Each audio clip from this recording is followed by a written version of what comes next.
अस्सलामु अलैकुम वरहमतुल्लाहि वबरकातुहू। शेख मारूफ करखी एक मरतबा एक दरिया किनारे बैठे थे। मुरीदीन का सिलसिला था, मुरीदीन की एक जमात बैठी थी।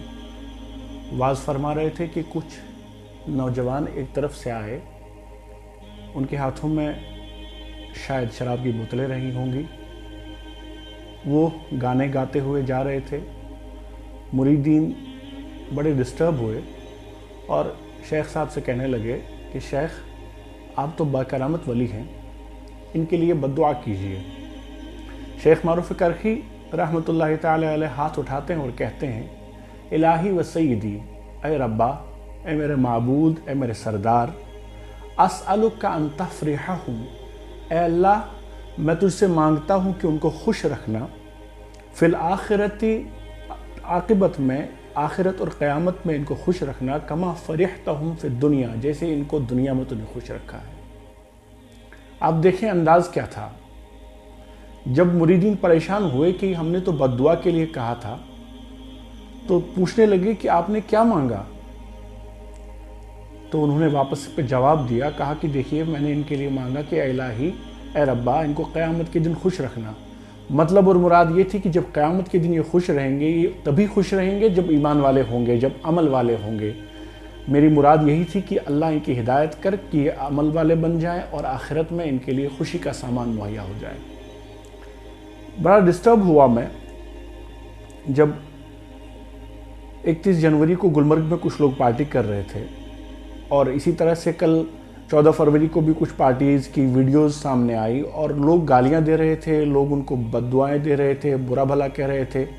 लेकिन मैंने सोचा कि क्या ही अच्छा होता कि शेख मारूफ करखी वाले तरीक़े पे हम उनकी दुआ करते हैं। हमारी नफ़रतों की वजह से, हमारी बद्दुआओं की वजह से, हमारी गालियों की वजह से लोग हमसे दूर होते जा रहे हैं। जिन्होंने हमें तबलीग सिखाया, जिन्होंने हमारे दीन की नशर व इशाअत की।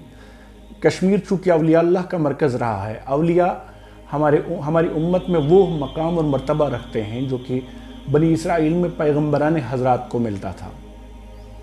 आप देखें, उलमाए उम्मती का अंबियाए बनी इसराइल, अगरचे इस रिवायत के बारे में बहुत लोग मशकूक हैं और शिबा ज़ाहिर करते हैं, लेकिन हकीकत यही है। चूँकि वो ज़माना था, तब अंबिया जो काम करते थे, इस दौर में और इस उम्मत में अवलिया अल्लाह ने वो काम किया।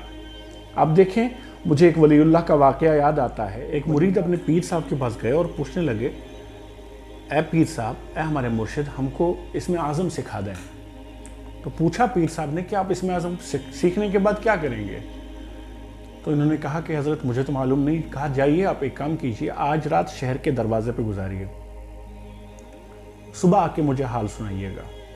तो ये मुरीद साहब गए, शहर के दरवाजे पे रुके, तो देखा कि एक बुज़ुर्ग आ रहे हैं, लकड़ियाँ ढो के गधे पे ला रहे हैं। दरबार ने रोका, लकड़ियाँ भी छीन ली, मार पीट के भगा दिया, शहर में आने भी नहीं दिया। सुबह मुरीद साहब पीर साहब के पास आए, मुर्शिद साहब के पास आए, बोले, क्या देखा आपने। बोला, हज़रत, मैंने ऐसा वाक़या देखा, एक साहब बुज़ुर्ग आ रहे थे, उनको जो है मार पड़ गई, उनकी लकड़ियाँ भी छीन ली गई, उनको शहर में आने भी नहीं दिया गया। पीर साहब उठे और बोले, ये जो आपने देखा, ये बुज़ुर्ग जो थे वो मेरे पीर थे, वो इसमें आज़म मेरे से ज़्यादा जानते हैं। तुम होते तो तुम उसके हाथ पांव तोड़ देते, तुम उस पर अपने इख्तियार का इस्तेमाल करते, लेकिन मेरे पीर ने इख्तियार नहीं किया। अभी तुम इस लायक नहीं हुए हो कि तुमको इसमें आज़म सिखाया जाए। ये वो लोग थे जिन्होंने हमारे दीन को तबलीग, हमारे दीन को इशाअत की, हमारे दीन की इशाअत की, हमारे दीन को जगह जगह पहुँचाया। अगर हम हकीकतन इस चीज़ को चाहते हैं कि हम अपने दीन की तबलीग करें, दीन की इशाअत करें, तो हमारा तरीक़ा ये होना चाहिए। नफ़रतों से बड़ा तरीक़ा नहीं चलेगा। गालियाँ दे के हम दीन की तबलीग नहीं कर सकते। किसी को बुरा भला करके हम किसी की तबलीग, किसी की इस्लाह नहीं कर सकते। किसी में ऐब जोई करें और फिर कहें कि हम इसकी इस्लाह करना चाहते हैं, ये तरीक़ा नहीं है।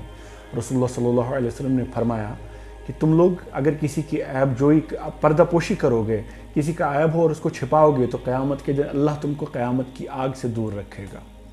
अगर दीन को चलाना है, दीन की इशाअत करनी है, दीन को बुलंदियों तक ले जाना है, दीन का काम करना है, तो हमें चाहिए कि नफ़रतें फैलाने के बजाय मोहब्बतें फैलाए। अल्लाह चाहेगा इंशाअल्लाह दीन को फिर से वही अज़मत हासिल होगी जो रसूलुल्लाह सल्लल्लाहु अलैहि वसल्लम के ज़माने में عمر فاروق اور عمر فاروق ثانی رضی اللہ عنہ اور رحمۃ اللہ علیہ کے زمانے میں ہوا کرتی تھی۔